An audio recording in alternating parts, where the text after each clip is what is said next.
وارد کریں گے تھوڑی دیر کے لیے.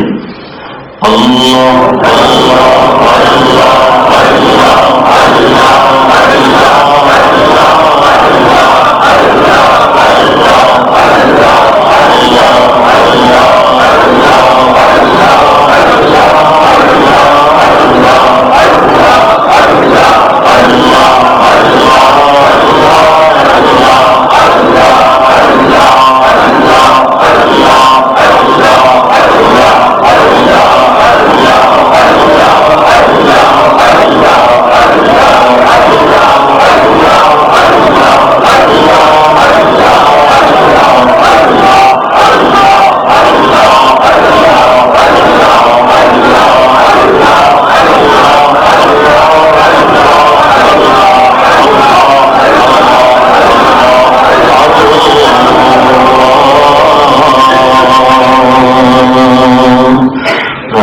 اللہ محمد رسول اللہ صلی اللہ علیہ وسلم. اب سے تھوڑی دیر تک کے لیے مراقبہ کریں گے. مراقبہ اللہ کی رحمتوں کے انتظار میں اور اللہ کے دھیان میں بیٹھنے کا نام ہے. آدمی گناہوں کے تصور میں، دنیا کے خیال میں تھوڑی دیر کے لیے ہمیں اللہ کے دھیان میں، اللہ کی یاد میں، اللہ کی رحمتوں کے انتظار میں بیٹھنا ہے.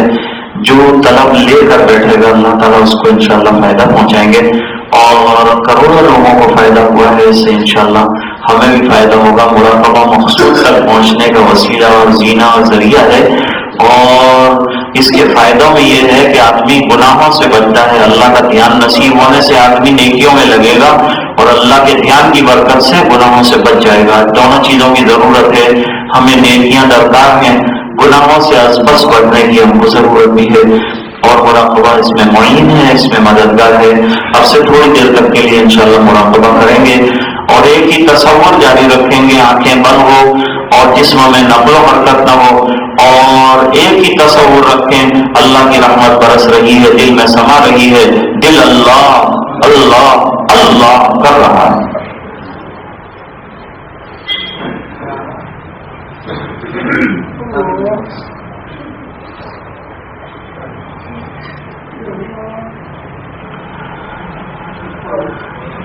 خدا دل بیدار شو، بیدار شو، بیدار شو.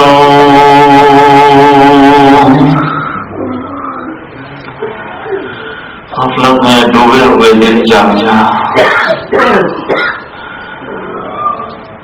دل کو جگانا ہے، اصل اللہ کی یاد میں لگانا ہے. در ذکر حق مشغول شو، مشغول شو، مشغول شو. اللہ کی یاد میں مشغول ہو جا. دل کا اصلی کام ہی اللہ کی یاد ہے. عزیزوں، دوستوں، یاروں، یہ دنیا دار فانی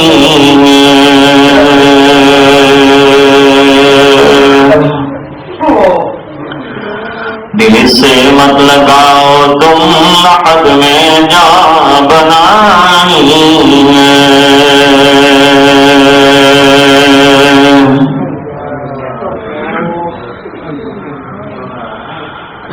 تو آیا مغربات پسا لذات دنیا میں،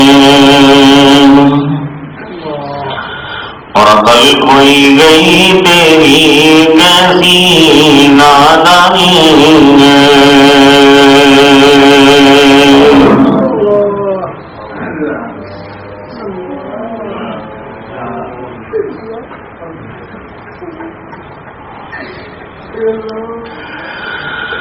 دل بے نور کو پر نور کر دے،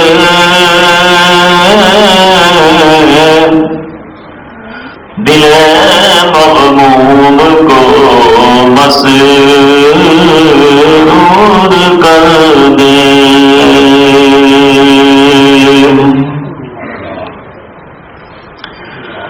یاد رہے کہ گناہوں سے دل مغموم ہوگا اور دل سیاہ ہو جائے گا. فروزہ دل میں شمع نور کر دے اور یہ گوشہ نور سے معمور کر دے.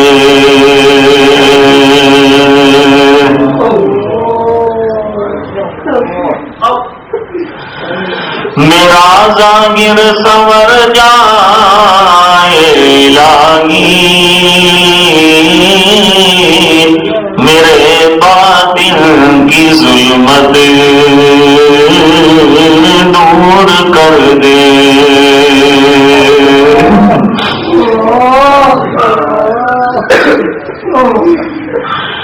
ہے میری کات میں خود نفس میرا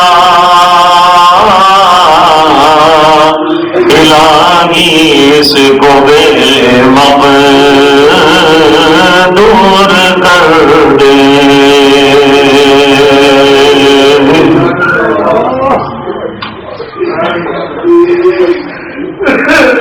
اور مراقبہ کرے تو یہ بات ضرور سوچنی چاہیے کہ آج تو کہنے پر اپنے اختیار سے آنکھیں بند کی ہیں، لیکن ایک دن ایسا آئے گا کہ جسم پر، اپنی ذات پر، آنکھوں پر کوئی اختیار میرا نہیں ہوگا. کٹے ہوئے درخت کی طرح پڑا رہوں گا اور معلوم نہیں میری آنکھ کون بند کرے گا. اور کشاں کشاں مجھے کفن میں لپیٹ کر لوگ کہاں لے جائیں گے، منو تنو مٹی کے نیچے دبا دیں گے اور دوستی کا حق یہ ادا کریں گے کہ مٹی چند لاپیں ڈال کر آ جائیں گے. پھر مجھے اندر جواب دینا ہے، کوئی میرا ساتھ دینے والا نہیں ہوگا وہاں.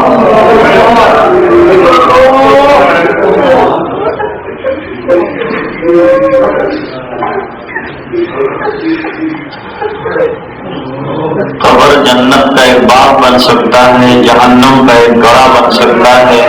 ہمیں غور کرنا ہے ہم نے اپنی قبر کو کیا بنانا ہے.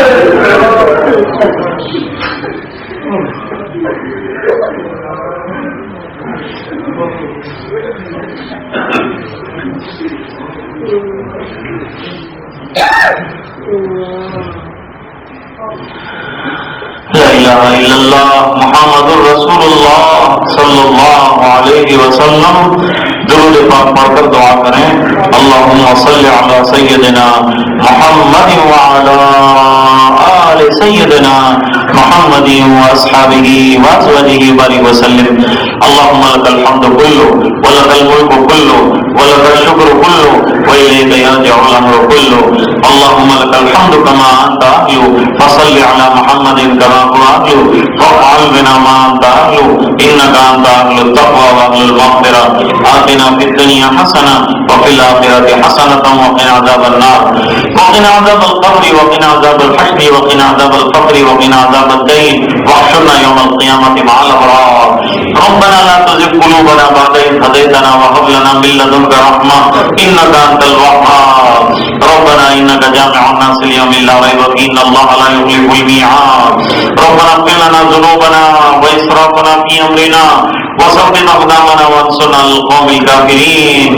اللهم إن قلوبنا ونواصينا وجوارحنا بيدك لم تملكنا منها شيئا فإذا فعلت ذلك بنا فكن أنت ولينا واهدنا إلى سواء السبيل. اللهم آت نفوسنا تقواها وزكها أنت خير من زكاها أنت وليها ومولاها. اللهم اهدنا واهد بنا واجعلنا سببا لمن اهتدى. اللهم طهر قلوبنا من النفاق وأعمالنا من الرياء وألسنتنا من الكذب وأعيننا من الخيانة فإنك تعلم خائنة الأعين وما تخفي الصدور. يا حي يا قيوم برحمتك نستغيث أصلح لنا شأننا كله ولا تكلنا إلى أنفسنا طرفة عين. اللهم أعنا على تلاوة القرآن وذكرك وشكرك وحسن عبادتك. اللهم وفقنا لما تحب وترضى واجعل آخرتنا خيرا من الأولى. اے اللہ ہمارے گناہوں کو معاف فرما. اے اللہ ہماری کوتاہیوں سے درگزر فرما، اے اپنا فضل و کرم شامل حال فرما، اللہ رحم کے کرم کے فیصلے فرما، اللہ مغفرت کے فیصلے فرما، اللہ پوری امت کے ایک ایک فرد کی مغفرت فرما، اے اللہ ہمارے گناہوں پر نظر نہ فرما، اپنی شان کریمی پر نظر فرماتے ہوئے ہمارے جرائم کو درگزر فرما دے، اے اللہ چھوٹے بڑے تمام گناہوں کو معاف فرما، اے اللہ کوئی جانے نہ جانے تو ہماری تمام خطایا کو، ذنوب کو، سیئات کو، گناہوں اور معصیات کو اے اللہ جانتا ہے، اے اللہ اپنے فضل سے تمام ہی گناہوں کو درگزر فرما، اے اللہ اپنی مرضیات پر چلنے والا بنا، اے اللہ تیری مان کر زندگی گزارنے والا بنا، اے اللہ منمانی زندگی سے حفاظت فرما، اے اللہ نفس اور شیطان دونوں نے ہمیں تباہ کر دیا، اے اللہ دونوں کے شرور سے ہماری حفاظت فرما، اے اللہ تو ہم سے راضی اور خوش ہو جا اور ہمیں اپنا بندہ بنا دے، نبی کریم صلی اللہ علیہ وسلم کی اتباع زندگی اور زندگی کے ہر شعبے میں نصیب فرما، اے اللہ عشق رسول، محبت رسول اور اتباع رسول صلی اللہ علیہ وسلم عطا فرما، اے اللہ جو بیمار ہیں انہیں شفا عطا فرما، جو پریشان ہیں ان کی پریشانیاں دور فرما، جو مقروض ہیں غیر سے قرضوں کے پورا ہونے کی سبیل پیدا فرما، اے الہ العالمین جو مرحومین مرحومات دنیا سے گئے جنت میں اعلیٰ بالا مقامات عطا فرما، اے اللہ پورے مجمع کی مغفرت فرما، امت کے ایک ایک فرد کی مغفرت فرما، جب تک زندہ رکھتے ایمان پر زندہ رکھ، جب وقت آتے ہو کلمے والی موت عطا فرما، اے اللہ یہ دعائیں اپنے فضل و کرم حبیب پاک صلی اللہ علیہ وسلم کے طفیل منظور فرما، سبحان ربک رب العزت عما یصفون، سلام علی المرسلین والحمد للہ رب العالمین۔ عید کے روز انشاءاللہ خوب صاحب کی مسجد میں یہ مجلس قائم ہوگی اور نماز کا وقت ہے 8:15۔